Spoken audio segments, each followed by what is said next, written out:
Muri mutya bannaye kasubire muri bulungi. Olunaku lwaleero ekintu kyesinga okwagala okwogerako y'ensonga gye mbadde nzijanga ngezaako okukkaatiriza ey'omuntu ofindinga niche market ye. Nti ozuulayo kasegimenti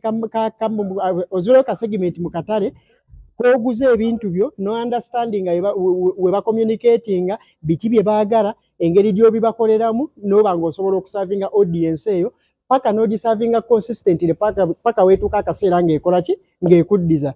Njagala obba wa case study y'omusajja Mbaziira Tonny. Ndagenze okulaba olunaku lw'eggulo nga bapromota bangi beewuunya kiraabu yamaliriza etya ng'ezze okusponsoringa show ey'ebinyaanya. Era bangi babadde balowooza nti Tonny yeesibye bwesibi ku brand eno teyataddemu kasente kasente kaayo. Naye ng'ekyamazima kiri nti show ya Tonny eyanga 6 May ekyengera ku summit main sponsor kati ye Club Beer. Lwaki?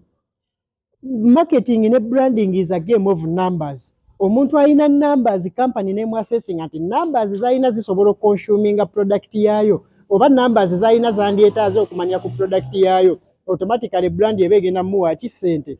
Abasajja bano consistently bazze bakuba ekintu kyabe eky'ebinyaanya kuva eri Masaka mu Buddu gye baava paka ebatuuka ku level y'okuba nti radio za mu Central z'abasika ne batandika okujja ano basobole okubaako akatale ke bakola ki ke baweereza. Ne radio zino z'abasika lwa nsonga bamanya nti abantu bano balina niche market yaabo nti bw'obasembeza bajja nayo ku board. Olwaleero bazzenga bagisavinga nga tubajerega bakuba loko ba mu byalo naye ati the end of the day nga bakola ebivulu ne bikola ki ne bijjula. Ku kivulu kya Ssuuna ekyasembayo waliwo omuntu eyamuwa okugaba piki ng'ata sponsorinze. Ku kivulu kya Mbaziira kyenkuga ekyanga 6 May ekyengera ku summit waliwo omuntu eyamuwa sente okulanga kampani y'ettaka n'ettaka ery'okuwangula n'alimuwa mu byaddala. Lwaki? Bakkiriza nti abantu bano kati balina numbers ezibawuliriramu balina abantu abajja mu bivulu ebyaki ebyabo. Kiraabu olwaleero ng'ekimanyi nti abasajja bano basiba ekikaali kyabo ne kinwera ne kibeeramu abantu bano nga percentage esinga tebanwa mazzi banwa mwenge automatically eba erina okujja kuba eba ebaze publicity n'ebala ne ssente z'ebegenda okukola ki okukola.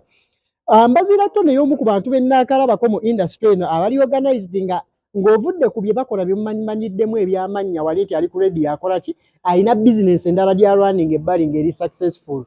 Kati ngo for example Stream Live Avenue eyo studio ye ekola obulango nti era afuluma mu studio ku mpewo n'agenda n'atula ku studio ye n'akola obulango bw'abantu oluusi n'afuluma mu kusanga mukaaga ogw'ekiro. Kitegeeza ki?